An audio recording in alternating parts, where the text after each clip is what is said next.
Assalamualaikum warahmatullahi wabarakatuh. Halo Sobat KSWI, jumpa lagi di acara Pekan KSWI dengan saya Nera.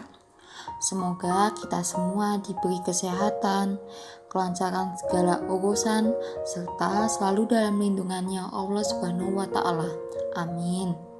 Nah, pada hari ini topik yang akan dibahas yaitu ngaji obat galau. Pasti teman-teman sering banget dengar kata galau. Galau, satu kata yang gak asing didengar dan udah jadi tren di abad ke-21. Biasanya, remaja-remaja ini sekarang sering mengartikan galau, contohnya seperti habis diputusin pacar dibilangin galau, masih jomblo dibilangin galau, dan lain sebagainya. Seketika dunia maya langsung ngedadak rame dengan status kegalauannya. Apalagi sosial media udah jadi corong ekspresi kaula muda. Walhasil curcol alias curhat colongan yang memenuhi dinding Facebook atau kicauan Twitter tidak bisa dibendung lagi. Status galau merajalela di dunia maya karena menjadi keluhan wajib Facebookers dan Twitter. Saking seringnya akhirnya jadi tren. Banyak remaja yang bangga melabeli dirinya generasi galau tanpa cari tahu artinya. Coba deh perhatikan definisi galau. Menurut KBBI yaitu di halaman 407 Kamus Besar Bahasa Indonesia edisi 4 tahun 2008, galau berarti kacau tentang pikirannya. Bergalau berarti salah satu artinya kacau tidak karuan pikirannya. Dan kegalauan berarti sifat di dalam keadaan suatu hal. Menurut Google Translate dan buku Kamus Indonesia Inggris John M. Eccles dan Hasan Sadli, bahasa Inggris galau adalah hubub dan confusion. Artinya, galau lebih dekat dengan suasana pikiran yang tengah bingung. Menurut situs artikata.com, bergalau adalah sibuk beramai-ramai atau ramai sekali, kacau tidak karuan pikirannya. Nah, apapun definisi galau, sudah pasti para galawers terlihat ciri-cirinya, yaitu adalah self-centris alias doyan mengeluh atau ngomongin dirinya sendiri atau mengumbar masalah pribadinya ke publik, atau juga rajin update banyak status, entah bentuk puisi yang mendayu-dayu, kata bijak, kata mutiara, atau aktif curcol. Jadi akan pada gelisah, bimbang, bingung apa yang harus dilakukan. Kebanyakan dari mereka jadi murung secara mendadak alias banyak beban pikiran. Sebenarnya ketika seseorang merasa bingung dan gelisah, itu memang hal yang wajar dan manusiawi, sama seperti rasa takut berani, bahagia sedih, dan lain-lainnya. Tapi jadi tidak manusiawi ketika kebingungan menjadi wabah penyakit, bahkan menjadi semacam karakter yang melekat pada seseorang. Galau itu adalah sebuah penyikapan yang dilakukan oleh seseorang atas masalah yang menimpanya. Dan perlu kamu tahu, setiap orang memiliki masalah dengan kadar yang berbeda. Karena Allah memberikan masalah atau ujian sesuai dengan kemampuan manusia. Tapi yakin deh, tidak ada masalah ataupun ujian dari Allah yang tidak dapat diselesaikan oleh hambanya. Allah menguji tingkat keimanan kita guys. Dan yang harus kamu tahu juga nih, ujian dari Allah itu tujuannya untuk membuktikan kebenaran keyakinan, keimanan seseorang. Apakah ia layak disebut orang beriman ataukah orang munafik yang hanya menampakkan zahirnya dan menyembunyikan batinnya. Maka Allah sudah mengingatkan kita dengan ayat ini. Dan sungguh akan kami berikan cobaan kepada kalian dengan sedikit ketakutan, kelaparan, kekurangan harta, jiwa, dan buah-buahan. Dan berikanlah berita gembira kepada orang-orang yang sabar. Quran Surat Al-Baqarah ayat 155.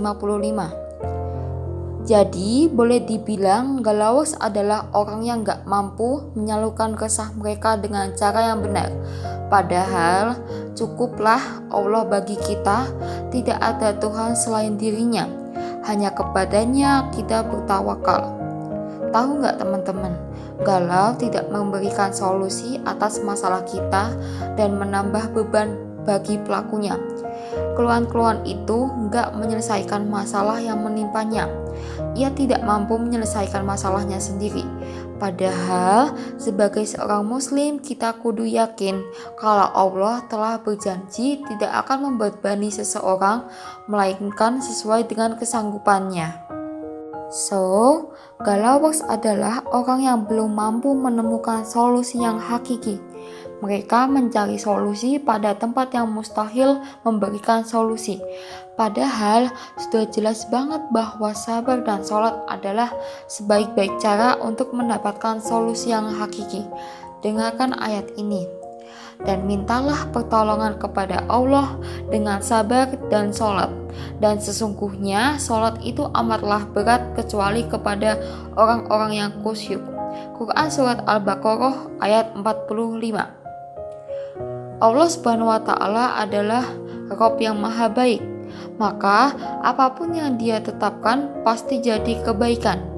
Para galawers itu belum mampu memahami bahwa semua yang Allah tetapkan kepada makhluknya adalah yang terbaik. Bisa jadi para galawers itu belum paham bahwa masalah yang menimpanya adalah ujian yang dapat meningkatkan derajatnya di sisi Allah. Ujian dalam kehidupan ini berat dan ringannya ujian disesuaikan dengan kedudukannya di hadapan Allah. Seseorang diuji berdasarkan tingkat ketaatannya kepada Allah Subhanahu wa Ta'ala. Jika ia adalah orang yang kuat agamanya, maka kuat pula ujian baginya. Dan satu lagi, orang yang sedang galau itu artinya belum mampu bersabar atas ujian dari Allah Subhanahu wa Ta'ala. Merasa diri mereka sebagai orang yang paling menderita sedunia, mengumbar seakan-akan lemah tak berdaya. Padahal sesungguhnya musibah dan masalah adalah sarana untuk melatih kesabaran. Kita tidak akan dapat bertahan dalam sebuah kebaikan kecuali dengan bersabar. Kita tidak dapat mentaati Allah Subhanahu wa Ta'ala dan menjauhi kebatilan kecuali dengan sabar. Surga adalah hadiah tertinggi bagi orang-orang yang sabar dalam ujian. Wahai orang-orang yang beriman, bersabarlah kamu dan kuatkanlah kesabaran kamu. So, jadi kenapa harus galau? Padahal kan Allah selalu bersama kita. Ingat-ingat, sesungguhnya Allah bersama kita. Masalah atau ujian datang gak bisa diduga. Makanya, siap gak siap, masalah bakal mampir dalam penggalan kehidupan kita. Yang harus kita lakuin bukan jadi galawers, tapi harus memperjelas prinsip hidup kita. Karena kebayang gak sih kalau orang gak punya prinsip hidup, apa aja dijabanin ngikutin hawa nafsunya. Pertimbangan moral atau akhlak udah gak mempan. Bahkan pun aturan Islam pun dilabrak. Jadi gelap mata bin lupa daratan. Padahal Islam itu sejatinya adalah the way of life atau jalan hidup. Itu pentingnya kita mengkaji Islam. Islam adalah agama yang mengatur segala urusan. Mulai dari bangun tidur sampai bangun negara. Semuanya diatur dalam Islam secara komplit.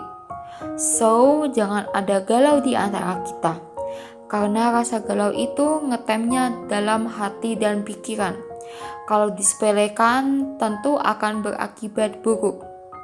Biasanya, galau bikin pengidapnya kehilangan arah dan tujuan hidup. Ketika seseorang bingung cari jalan keluar dari masalah yang tengah dihadapi, itu tandanya dia belum punya prinsip atau idealisme hidup.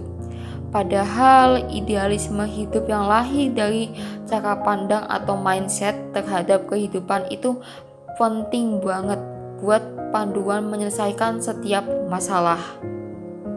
Idealisme itu ibarat darah yang senantiasa mengalir dalam tubuh kita. Bicara idealisme itu bicara tentang hidup dan mati, tentang harga diri, tentang sikap, dan tentang tujuan dan target kita dalam hidup ini. Bayangin aja, kalau orang sama sekali nggak punya idealisme, hidupnya bakal penuh kegalauan. Ibarat orang berpergian tapi nggak tahu tujuannya harus pergi kemana. Dijamin bekal waktu, tenaga, dan pikirannya bakal habis nggak karuan. Idealisme itu ibarat nyawa dalam kehidupan kita. Bisa kamu bayangkan sendiri, kalau nggak punya tujuan yang hendak dicapai, rasanya garing banget hidup ini. Adanya idealisme tak lain dan tak bukan mengharuskan kita untuk mengkaji Islam. Digarisbawahi, mengkaji Islam. Dengan idealisme, tujuan hidup kita jadi terarah, punya target yang jelas, dan pastinya punya dorongan kuat dalam mewujudkan segala impian mulia yang jadi tujuan hidup. Dan itu berarti menuntut sebuah perjuangan dan pengorbanan. Rintangan seberat apapun akan dianggap sebagai sebuah tantangan yang kudu ditaklukkan. Jadi, maju terus, pantang mundur ya teman-teman. Nah teman-teman, aku ada nih 5 tips anti galau. Yang pertama, sadarkan diri bahwa kita ini akan diuji oleh Allah dengan masalah yang datang kepada kita sebagai ujian cinta alias keimanan kita kepadanya. So, stay cool, calm, and confident. Yang kedua, sertakan sikap sabar dan syukur ketika masalah itu datang, karena masalah itu akan mendewasakan kita. Yang ketiga, kalau merasa memang harus curhat, carilah tempat curhat yang tepat. Jangan membiasakan diri curhat colongan di arena publik macam Facebook atau platform sosial media lainnya. Cobalah cari teman atau datangi tempat yang bisa menasehati kita. Kalau temannya orang galau itu kesendiriannya, pasti dia akan merasa sendiri dalam menghadapi hidup. Yang keempat, selalu tanamkan positive thinking. Yang pertama, positive thinking pada Allah Subhanahu wa Ta'ala. Karena Allah sesuai dengan persangkaan atau mindset hambanya.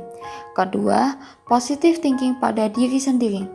Karena seorang muslim yang baik adalah yang bermanfaat bagi orang di sekitarnya. Yang kelima, segera cari sarana atau wahana yang bisa membuat kita memiliki idealisme Islam, yakni tempat-tempat kajian Islam. Setelah itu istiqomalah di dalamnya.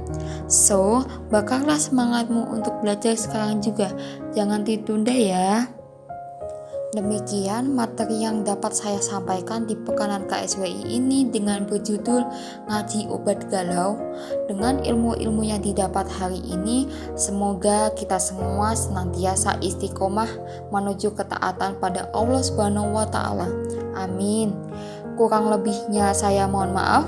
Segala kesalahan dan hilaf datangnya dari saya, dan segala yang benar datangnya dari Allah Subhanahu wa Ta'ala. Terima kasih untuk teman-teman sobat KSWI yang telah mengikuti kajian Pekanan dari awal sampai akhir. Saya pamit undur diri. Wassalamualaikum warahmatullahi wabarakatuh.